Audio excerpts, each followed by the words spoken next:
ఇప్పుడు రేపు పెట్టు మనం అదే ఎంపీటీసీ జడ్పీటీసీలా చుక్కలు చూపిస్తారు మనుషులు. ఎందుకట్లా అట్లా ఈ ఊరియా చేపట్టి ఊరియా ఒకటి, ఈ రైతు బంధు కరెక్ట్ ఎత్తలేడు. ఊరియా లేదు, ఏం లేదు. ఊరియా ఎక్కడ దొరుకుతుంది? ఊరియా దొరికితే ఇంకా అట్లా ఎందుకుంటారు మనుషులు?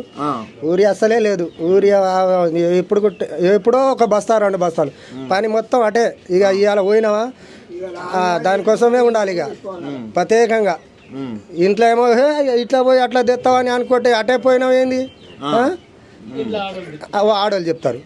అంటే మీరు మొత్తం అటైపోతే మరి వ్యవసాయ పనులు వేసాం ఒక రోజు వదిలిపెట్టాలి. వేసాం ఏడ ఉన్నది ఇక వదిలిపెట్టి పోవాలి. బస్తాలకు ఒక 2 బస్తాలకు ఒక పొద్దు మొత్తం అటే పోతుంది. మేము చేసేది ఇక గదే. 2 బస్తాలు సరిపోతున్నాయా మీకు? 2 బస్తాలు ఎక్కడ సరిపోతాయి? 2 బస్తాలకు మళ్ళీ మీద లింక్ ఇస్తాడు. 600 అయితే ఇంకా 600 ఎగస్ట్రాకు అది కొనాలి. నానూరియా దేని మీద వేయాలంటే అంటే మీదికి వెళ్ళి కొట్ట అంటాడు. వాడు మీదికి వెళ్ళి పంపుతోటి మీదికి వెళ్ళి కొట్ట అంటాడు. ఊరియా ఎత్తేనే జర పంట మంచిగా వస్తుంది. నానూరియా మీద పెడితే ఒక 20 పంపులు ఎవడు కొడతాడు?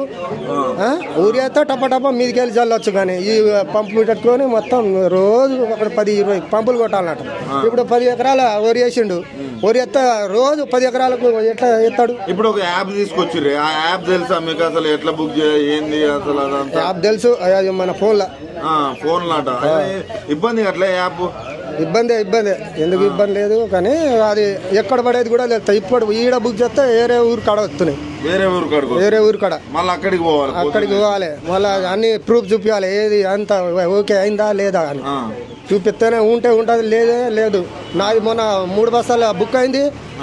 ఏడ బుక్ అయింది చూపి అని అదే బెదిరింపు. నేను ఇప్పుడు స్క్రీన్ షాట్ పెట్టి మా బిడ్డ పంపిస్తే ఉన్నది కదా. ఇప్పుడు ఇక్కడ డిలీట్ చేస్తేనే మా కోల్కొండ కాడ ఇస్తారు. అది షాపులో కూడా తెలుస్తలేదు. అయితే చక్కగా తెలుస్తలేదు. యాప్ గురించి